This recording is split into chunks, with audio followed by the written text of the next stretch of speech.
这小区的大妈每天出门都要摸一摸这块水泥地，因为这地面实在反常，温度竟高达83度，新鲜树叶只过了2分钟就被烘干了，轻轻一捏就成了粉末，蚂蚁爬过直接烤焦，连鸡蛋都能煎熟。可周围都不热，偏偏就这1平米的水泥地发热，即使等到太阳下山，这块地方依然热浪逼人。小区居民都认为要么是漏电了，要么就是天然气泄漏了，接着找来电工师傅检查，发现并没有漏电。很快天然气公司也来了，他们用工具在地上探了半天，也没有检测到泄漏的天然气。那现在怎么办呢？大家一商量，决定挖开地面，看看到底怎么回事。可越往下挖，温度越高，还伴随着阵阵白烟。一看温度计，都快超过100度了。看到这反常的一幕，有人大喊火山要爆发了。一听这话，几个工人吓坏了，说啥也不肯继续往下挖，还把已经挖开的坑赶紧填上了。物业赶紧请来几位专家调查真相，没想到专家的一句话让所有人大惊失色。专家怀疑是放射性元素裂变造成的，接着拿出仪器一通检测，还好没检测到任何放射性元素。为了找出真相，专家说还得继续往下挖。随着坑越刨越深，又出现了一个令人费解的状况，挖到大概1米深的时候，突然出现了一滩积水，本来一直冒热气的坑慢慢就凉了下来，白烟一下子也不见了。各位专家也是一脸懵，大家商议片刻，说还得继续挖。为了加快进度，大家又请来了钻探队。钻探队把一根长长的钻头打进了地下，一下就挖上来很多黄土，也就是说小区地下的土层非常松软。这时专家一拍脑袋，恍然大悟，说应该是地热导致的。专家认为在小区地下几千米处有一些很细小的地下裂缝，地球内部热量通过缝隙顺着松软的土层跑到了地面，就造成了地面发热的现象。至于挖掘过程中发热现象突然消失，那是因为泥水混在一起形成了泥浆，这些泥浆在不知不觉中就把这些缝隙给堵住了，地热也就被隔开了，所以地面自然又恢复到了正常温度。农村大妈每隔2天就要买一条秋裤，却常常没有秋裤穿，因为她每天一睁眼，秋裤就会出现10多个破洞，10天内就烂了8条。就算是新买的秋裤，也是穿一条烂一条，而且烂的部位还惊人的一致。但同睡一张床的丈夫，秋裤每天都好好的，大妈百思不得其解。她之前都是睡在床的外侧，出现这个情况后，还特意和丈夫换了位置，本以为没事了，但秋裤还是每天都破。她觉得床上肯定有什么小虫子，趁她睡觉咬破的，于是把床翻了个底朝天，并没有找到什么虫子。一气之下更换了所有床单被褥，心想这次应该万事大吉了吧。可万万没想到，裤子还是照样烂。这离奇的现象在村里掀起了轩然大波，村民对着大妈的秋裤议论纷纷。他们猜来猜去，觉得这些洞很可能是老鼠咬的，但这好像也说不通啊。为啥老鼠不咬棉被，也不咬丈夫的秋裤，偏偏只咬她呢？而且家里还养了一只猫，整天就睡在卧室里，所以不太可能是老鼠。由于他家后面就是山林，有村民提出会不会是什么野生小动物咬的。于是大家在山上进行了仔细搜索，并且在房子周围撒上了石灰。可几天过去了，石灰上并没有留下任何痕迹。这时上过高中的村民又说，会不会是某种化学药物腐蚀导致的呢？但这个猜测很快也被否定了，因为裤子上没有任何腐蚀留下的痕迹。真是奇了怪了，村里有300多户人家，为什么只在大妈身上发生了这种事呢？会不会是因为得罪了人？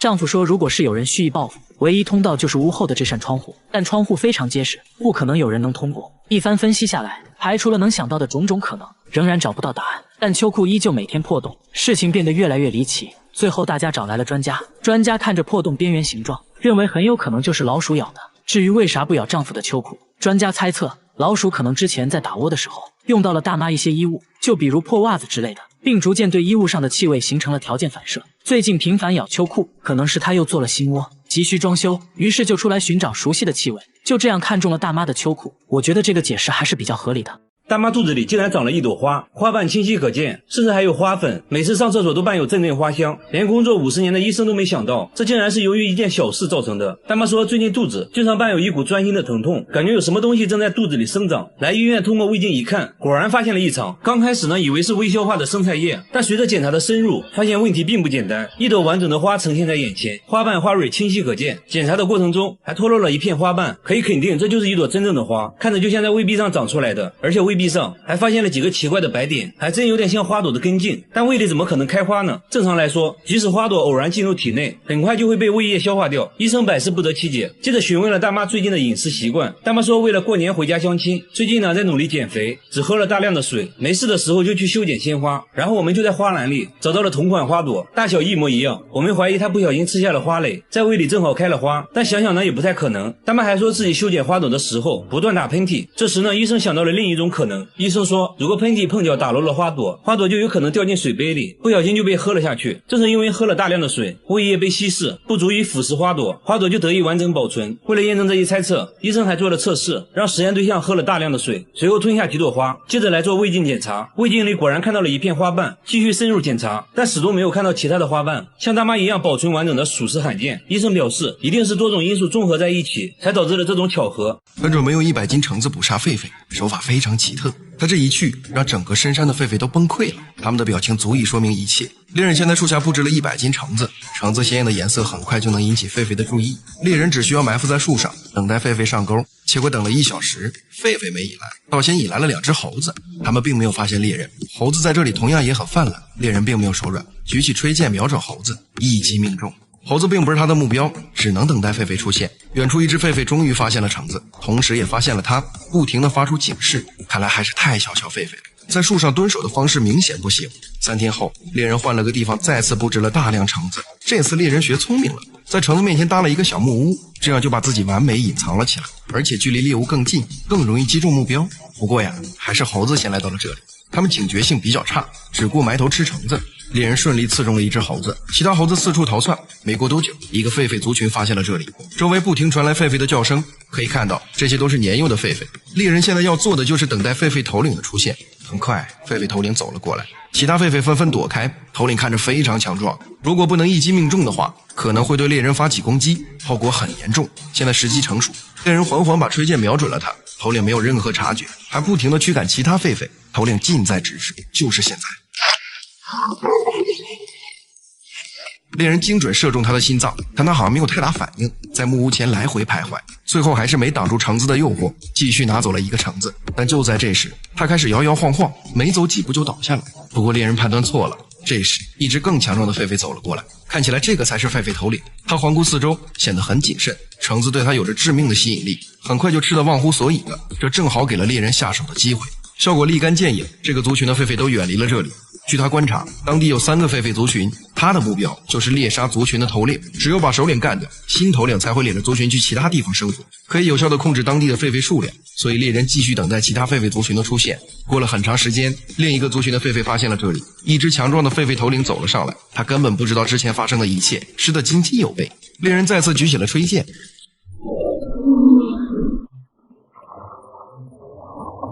现在已经解决了2个族群，只剩下最后一个了。又过了很长时间，第3个族群终于出现，这个身材魁梧的肯定就是首领。中箭后他并没有跑远，而是怒气冲冲地看着木屋，但没撑多长时间也倒下了。到目前为止，3个狒狒部落首领都被干掉了，还顺带干掉了许多小狒狒，相信当地的生态很快就会得到恢复。大妈在门上装了4把锁，还把电饭锅放在衣橱里，这么安全的家她却不住，整天推着婴儿车睡在公共厕所。婴儿车被严严实实包了起来，里面还时不时发出怪声。关键这大妈也没孩子，问她里面是什么，大妈一句话没说，转身快速离开了。等再次遇到她，大妈正在吃猫罐头，还往婴儿车里放了一点，突然里面就伸出一只毛茸茸的小手，这才看清楚，原来里面还有一只猫。夜幕降临，大妈就来到公共厕所准备睡觉。为啥有家不回，天天露宿街头呢？沟通了好长时间，大妈终于讲话了，说就算在外面冻死也不敢回去，家里那个怪东西一直跟着她，还一直偷自己的东西，家里到底有什么让她如此恐惧呢？大家提议跟她一起回家看看，毕竟人多势众。大妈同意了。来到门口，大家就隐隐感觉家里确实不简单。大门被她装了4把锁，挨个打开一看，里面还有一扇防盗门，上面还有2把锁。刚进来，大妈就赶紧用柜子挡住了门，屋里窗帘紧闭，没有一丝光亮。她甚至把电饭煲放在了衣橱里，说是怕有人偷，但真的有小偷吗？在大妈的同意下，大家安装了摄像机，看能不能抓到她说的那个怪东西。一夜过去了，没发现小偷，却发现了大妈的反常行为，整夜不睡觉，在屋里来回走动，还时不时跪在地上做着奇怪的动作。白天大家问她为啥不睡觉，她指了指天花板，说那个怪东西就躲在天花板上，整夜嘲笑她。听到这里，大家就知道怎么回事了，8成又是心理问题。在当地相关机构的帮助下，大家说服她接受治疗。一番交流下来，医生说大妈患有精神分裂症和妄想症，会时不时出现幻听，应该是由于父母过世对她打击过大导致的，只要治疗得当，还是能好起来的。最后大妈也意识到了自己的问题，说会好好配合治疗，几个月后再见到她，精神面貌已远超过去，成为了一个正常人。他们对着大妈的胸部 X 光片议论纷纷，都感觉不可思议，因为 X 光片显示大妈胸口竟然有根5厘米长的针，距离心脏只有1毫米。拿金属探测仪在大妈胸口一扫，仪器就会发出哔哔哔的声音。这针已经在体内存在10多年了，最近体检才发现，关于这针是怎么进入体内的，大家众说纷纭。有人说是吃东西误吞下去的，但这个说法很快就被医生否定了。通过食道很难到达现在的位置。另一个大叔说，也许是大妈做完针线活后睡着了，翻身过程中针就刺入了体内。医生说这种假设是最有可能发生的，因为胸前的软骨很容易就会被刺穿。现在针距离心脏只有1毫米，剧烈运动或者稍有不慎都可能危及生命。现在最重要的是赶紧把针取出来。在进行了全面检查后，医生表示手术过程中很有可能会发生紧急情况。医院在做好万全准备后，大妈被送进了手术室。针和静脉看起来很相似，因此很难区分。为了避免触及肺部和心脏，手术不能出现一丁点的失误。不过还好，经过漫长等待，医生成功把针取了出来，已经变得锈迹斑斑。术后大妈状况良好，看着伴随了自己10多年的针，大妈唏嘘不已。在这里娶老婆主要靠抢，当街看上不认识的女孩，就可以明目张胆地抢回家做老婆。女孩父母知道后，不但不报警，反而会热情招待绑匪。只因这里有个奇葩的习俗，这个男孩马上就要结婚了，万事俱备，就缺新娘了。现在只需要去街上抢一个女孩回来就行了。新郎说和这个要抢的女孩仅见过几次，第一次见面就爱上了她，于是就开始策划绑架细节。已经策划了1个月，临出发时，新郎的长辈还叮嘱，千万别让他跑了，抢人尽量小心一点，别弄得青一块紫一块的。随后他们来到女孩家附近，先联系上了女孩的闺蜜，让闺蜜叫上女孩去打水，帮他们把女孩引出来。他们紧随其后伺机而动。街边的大妈早已看破一切，但什么都没说，好像已经习惯了。很快女孩和闺蜜提着水桶出了门，女孩显然不知道自己已经被闺蜜出卖。新郎的朋友紧随其后，见时机成熟，朋友示意司机跟上来，时刻准备着。男孩们装成路人慢慢靠近，趁女孩不注意，直接下手架了起来，接着硬生生把女孩塞进车里。节目组大为震惊，这跟真实的绑架没有一点区别。女孩声嘶力竭地叫着妈妈妈妈，但周围邻居却只顾着看热闹，脸上还笑嘻嘻的。面对一群陌生男人，女孩惊恐万分，奋力反抗，但无论怎么挣扎，都显得那么无力。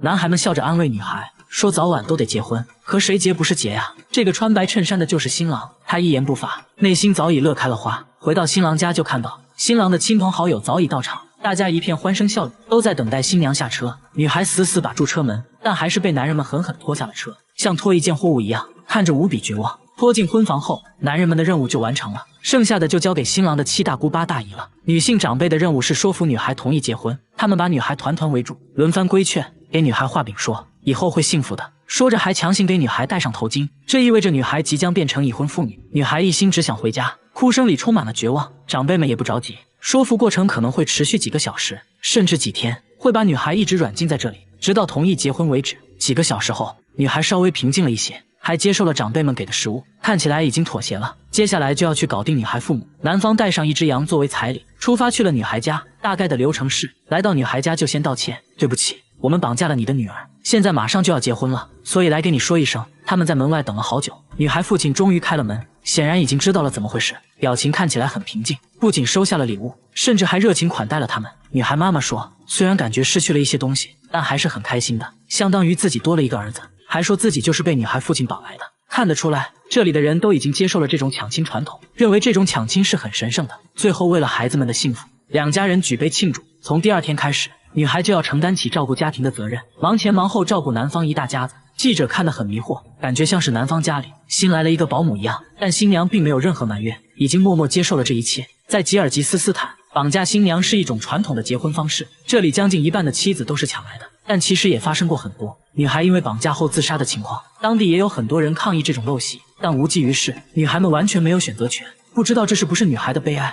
大姐只是吃了块生鱼片，朋友都觉得她有病，因为这不是普通的生鱼片，而是比鲱鱼罐头还要臭的鳐鱼。发酵的鳐鱼更是世界上最臭的食物之一，但对她来说只是小菜一碟，很快就干完了一盘，还说根本没感觉。这话彻底激起了节目组的好奇心，给她安排了一个残酷的挑战，带她来到了鳐鱼发酵储藏室。门一打开，一股比下水道还要臭100倍的味道袭来，怎么跟你形容呢？狗闻了都嫌臭，熏得眼睛都睁不开。其他人纷纷败下阵来，然而大姐没有任何感觉，主动贴着鳐鱼闻了又闻，甚至情不自禁舔了几口，说一点都不臭。那么好，挑战继续升级，大家又给她准备了冰醋酸，浓度是普通醋酸的45倍，然而大姐还是没有任何感觉。节目组算是彻底服了，一问才知道，这并不是什么超能力。大姐说自己嗅觉异常，根本就闻不到任何味道，所以才不会觉得臭。说起来还是挺心酸的，这给她的生活也带来了很多障碍。做饭常常会放入过量的盐和辣椒，冰箱里的食物坏没坏，自己也无法从气味中分辨，只能尝了才能确定是否过期。但最严重的是，她经常会忘记关燃气，天然气泄漏自己也毫无察觉。大姐说自己如果恢复了嗅觉，最想闻的就是鳐鱼的味道，想知道什么叫做臭。抱着最后一丝希望，大家带她来到大医院，医生说大姐的嗅觉功能已经完全丧失，属于先天性缺陷，是无法恢复的。听到这些，大姐却并没有很伤心，说自己已经习惯了，闻不到气味并不完全是坏事。她现在是养老院护工，平时工作就是帮老人换尿布之类的，因为闻不到气味，所以工作起来很轻松，自己也很喜欢这份工作，把缺陷变成优势。大姐还是很值得我们学习的。秃头男人在暗网买了瓶生发液，客服说非常好用，零差评。用完后他整个人都崩溃了，连眼睛里都开始长头发。最后才知道为啥是零差评。使用说明一共3个步骤：先把头发剃光，再涂满生发液，最后戴上硅胶帽，等待片刻就能得到一头秀发。其实他也没期待有什么效果，毕竟买都买了，那就试试呗。看着每根都有自己名字的头发，他恋恋不舍地剪掉了，再用剃须刀刮几下就成了秃瓢。伤口还在流血，他就迫不及待地开始第2步操作，挤出了一坨粘稠的黑色液体，对着镜子刚准备抹去，瞬间犹豫了。他突然发现剃掉头发后反而变得有点帅了，要多帅有多帅，皮肤也很白，真是个帅帅的大男孩。但看着生发液上茂密的头发还是挺羡慕的，那就试试吧。果断把液体抹了上去，他没注意到这生发液好像有生命一样，自己慢慢扩散，死死吸附在了头皮上，伴随而来的还有阵阵刺痛。他以为是正常反应，就这样忍着疼痛，把一整瓶生发液涂满了每个角落，好像给头皮铺了一层沥青。过程中他竟然还有点上瘾的感觉，见瓶子还没空，他使劲往外挤，可最后一点残留的生发液怎么都挤不出来，瓶子里还传出来诡异的声音。他看得入迷，液体突然毫无征兆地喷出，把他吓得差点跌倒，生发液还喷到了眼睛里。他赶紧冲洗，可还是晚了一步，液体已经钻进眼睛，瞬间红肿起来。不管那么多了，他逐渐失去理智，忍着疼痛进行最后一步，戴上头套等待奇迹的发生。就这样静静等了几个小时，头皮开始传来阵阵瘙痒，突然一阵剧烈的刺痛袭来，像是有什么东西迫不及待的要钻出来，这把他疼得实在受不了了，用力撕开头套，接着把生发液都洗掉了。他这才发现头上冒出了密密麻麻的小疙瘩，每个小疙瘩还在蠕动，似乎正在含苞待放。他好奇的用力一挤，扑哧一声，疙瘩瞬间破裂，浓白的酱汁喷得到处都是。他还没反应过来，就看到几根粗壮的毛冒了出来，而且越来越多，画面说不出来的诡异。看到这一幕，他反而笑了起来，心里瞬间乐开了花，准备继续拔苗助长，一个个把痘痘挤破。后来索性直接挠了起来，没一会脑袋变得血肉模糊，瞬间整个头皮开始齐刷刷的冒头发。没过多长时间，他就拥有了一头秀发，这也太帅了吧！他忍不住自拍，突然眼睛一阵钻心的刺痛，他对着镜子一看，直接吓懵了，眼球里似乎也有东西想要钻出来。再仔细一看，一根毛刺破眼球冒了出来，眼球竟然也开始长头发，一定是见到眼睛里的生发液开始起作用。他现在只想把这头发揪出来，尝试了好久还是没能下得去手。这时他看到了水池旁的剃须刀，瞬间产生了一个大胆的想法，拿起剃须刀慢慢靠近，忍着恐惧掰开眼皮，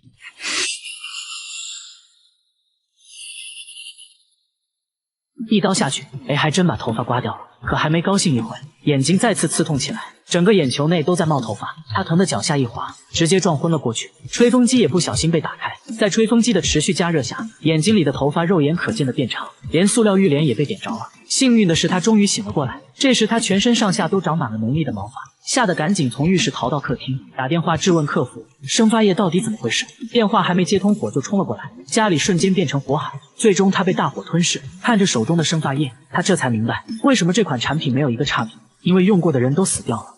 中国奶奶在美国算了一卦，神婆说今天是她这辈子运气最好的一天。她听完直接把存款都取了出来，正好碰上银行做活动，她恰好是第88号客户，银行直接送给她8袋大米。看来今天运气果然不一样。接着她特意擦了香来到赌场，第一次来赌场就把全部身家压在了8号。想到这小球转了几圈，还真稳稳落在了8号，50块瞬间变成了1000块。奶奶乘胜追击，直接100块压8号，结果小球还是很听话的落在了8号，筹码再次翻倍。看来今天真的是自己的幸运日啊！奶奶信心爆棚，直接将全部筹码梭哈，全压在了8号。这个玩法让旁边的老外看得心脏直突突，劝他冷静一点。奶奶直接不理。转盘再次转了起来，不出意外，小球还是落在了8号，3000立马变6万，奶奶瞬间征服全场。这下周围的老外算是彻底服了，奶奶则一脸傲娇的开始玩其他项目。其实她不懂什么游戏规则，不管玩啥张嘴就是。可奇怪的是，大妈压啥中啥，很快就赢得盆满钵满。然而奶奶并不满足，最后想玩个大的，把全部筹码都梭哈了。结果运气好像用完了，这局输得干干净净，连本金都输了进去，一下啥都没有了。这感觉跟过山车一样。奶奶不服气，又去找神婆，把今天的事都告诉了神婆。神婆算了半天，告诉奶奶一个开运方法，那就是用菊花和金鱼一起泡澡。回家后，奶奶照做，在浴缸撒了点菊花。隔天在公交车上，一老头睡着后一直往他身上靠，刚推回去又靠了上来。奶奶不耐烦了，这老头睡得这么死吗？她伸手往老头鼻子上一看，哎，还真死了。大妈瞬间慌了，刚想下车，这时司机一个急转弯，老头的包突然掉在了他身上。出于好奇拉开一看，满满一袋子美元。再一看这老头纹龙画凤的，估计也不是什么好人。左右看了一圈也没人发现，直接就把钱背家去了。第二天大妈就出门报复性消费去了。嘿嘿，怪物把自己的鼻涕抹在女孩伤口上，伤口竟然瞬间愈合了，同时还飘散出一股恶臭。女孩这时萌生了一个大胆的想法，然而怪物并不知道，这个想法将会把她带入万丈深渊。最后的反转让人始料不及，女孩意外流落荒岛，为了生存，她在岛上转了一圈，什么生存物资都没找到，天也渐渐黑了下来，她都要绝望了。这时身后飘来一股恶臭，还伴随着一声巨响，她循着气味找去，竟发现了一堆干柴和打火机，随即生着了火，点燃了黑夜中的一丝希望。然而远处一双诡异的血红大眼正盯着她。第二天女孩醒来就发现身边出现了很多食物，随之一股恶臭再次袭来。女孩抬头一看，赫然出现一个怪物，吓得她撒腿就跑。怪物紧追不舍，眼看着就要追上了，女孩脚下一滑摔倒了，膝盖都磕破了。怪物见状不仅没伤害她，反而还摸了一手鼻涕涂在了伤口上。女孩吓得惊慌失措，没想到的是伤口竟然奇迹愈合了。随后怪物还帮女孩摘野果吃，看起来这怪物也不坏呀。他们就这样愉快地相处起来。不过怪兽的体味是真臭，女孩竟想要帮怪兽洗澡，但怪兽碰到海水却很恐惧，洗澡也就不了了之了。第7天，远处传来汽笛声，女孩总算得救了。她坐在船上却有些失落。回家后，她痛痛快快洗了个澡，洗完就闻到一股特殊的香味，香气的来源就是那件沾了怪物鼻涕的脏衣服，这味道奇香无比，之前从来没闻到过。她忍不住抱着闻了又闻。为了弄清楚怎么回事，他找到专家对衣服进行化验分析，结果在衣服上检测出了未知的香气成分，这是个伟大的发现。专家显得异常兴奋，问他怎么弄的，他却绝口不提，心中却萌生了一个大胆的想法。他迫不及待地再次返回小岛，鼻涕怪见到他开心的像个孩子，他提出了自己的请求，想装上满满一箱鼻涕。鼻涕怪二话没说，接着分泌了大量粘液，女孩直接上手抓，一点点往箱子里撸。女孩凭借这些鼻涕做出了风靡世界的香水，香水令所有女人魂不守舍，很快就销售一空，女孩赚得盆满钵满。为了不让外人发现这个秘密，女孩不惜花重金买下了这座偏僻的无人小岛，本以为能一直顺风顺水，不料军方也意外拍到了鼻涕怪，政府怀疑它散发的恶臭是有毒气体，于是决定派出军队消灭鼻涕怪。就在坦克瞄准鼻涕怪的这一刻，女孩冲了出来苦苦哀求，但根本无济于事，最终鼻涕怪还是被消灭了。女孩痛苦不已，不仅是好朋友死了，自己的香水生意也泡汤了。没想到的是，怪物死后，市面上又源源不断的出现了这款香水。镜头一转，女孩正在往玻璃杯中刮着什么东西，转过脸才发现，她把怪物的鼻子移植到了自己身上。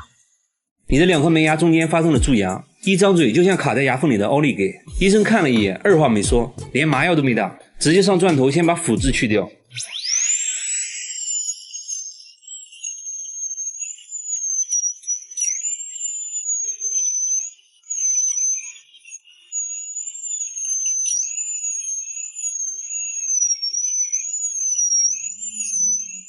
医生换了一种工具，继续打磨边缘部分，以便树脂填充物能完美贴合牙齿。你比较幸运啊，蛀牙不是很深，没有伤到牙髓，所以呢修补起来也比较简单。接着涂抹酸蚀剂，经过酸蚀处理后，釉质表面在显微镜下呈蜂窝状，能增强与填充树脂的粘接强度。接着医生涂抹粘合剂，你可能会闻到类似强力胶的味道。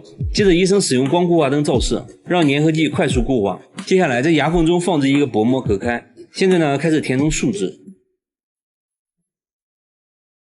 树脂的填充要循序渐进，每填充一点就要先等固化后再继续填充，期间还要保持牙齿干燥，所以呢医生会对着牙齿一直吹气。你牙齿可能感觉有点冷，再忍忍马上就好了。填充完树脂后，接下来就要对表面进行打磨抛光，这时呢就要用到专用的条状砂纸，先用粗面研磨，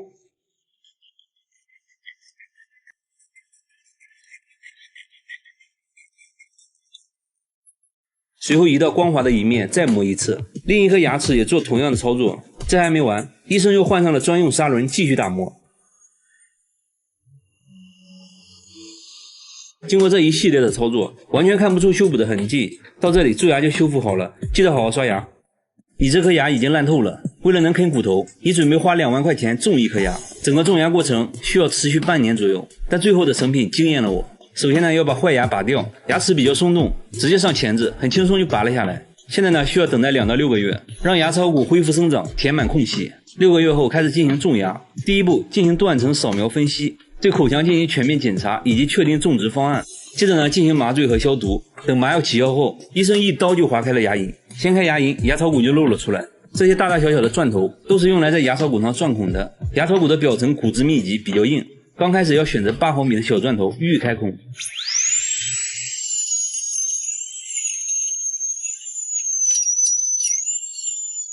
现在呢，要逐渐换成更粗的钻头，扩大孔洞。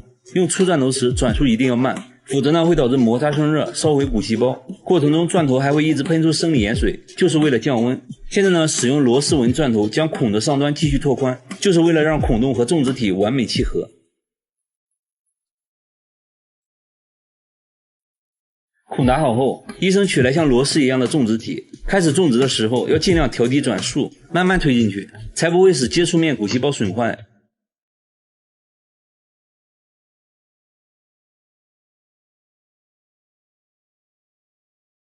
接着呢，还需要使用扭矩扳手将种植体拧到规定扭矩。现在要将愈合基台连接到种植体上，等缝合好牙龈，大概呢就是这个样子。这时牙槽骨中的种植体会和周围的骨细胞慢慢融合，这个过程呢叫做骨结合。现在只需要等待2到6个月，几个月后，牙槽骨和种植体已经充分结合。现在要把临时愈合基台取下，安装永久愈合基台。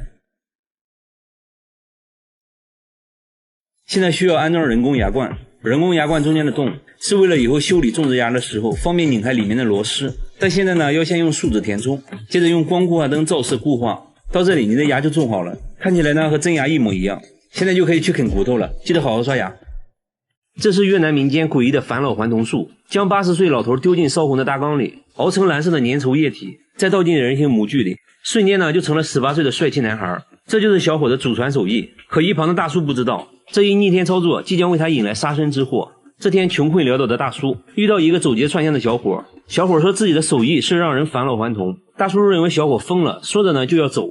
小伙则表示可以带大叔一起赚钱。接着呢带大叔来到一大户人家，小伙表示可以让夫人重回18岁容颜，而且呢报价很低，只要300块，不成功的话10倍赔偿。唯一的要求就是操作过程家属不可以看。夫人半信半疑，正好呢公公已经在床上躺了3年，于是想拿公公练练手看效果。小伙信誓旦旦保证要把公公变成18岁的帅气男孩。他们一拍即合，立即开始了操作。小伙起锅烧炉，把大缸烧得滚烫后，准备把老人放进大缸，这把大叔吓坏了。小哥没解释太多，让他照做即可，说绝对安全。事已至此，两人合力把老人放进烧红的大缸。大叔吓得捂上了眼睛。就在这时，小伙在缸里加了一种神秘液体，瞬间一切变得恍惚起来。小伙不停地搅拌，很快老人就变成了蓝色的粘稠液体，还散发出阵阵恶臭，把大叔恶心的不行。小伙呢却笑了起来，说汤熬的差不多了。接着呢把勺子递给了大叔，让大叔把蓝色液体全部盛到人形模具里。大叔看在钱的份上，忍着恶臭照做。随后呢两人一起盖上盖子，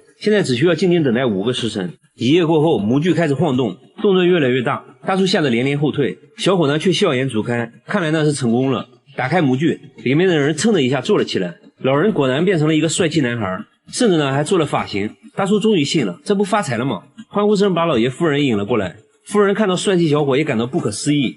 Anh ơi, anh là cha của tụi em thiệt hả? Anh ông nội tụi bay。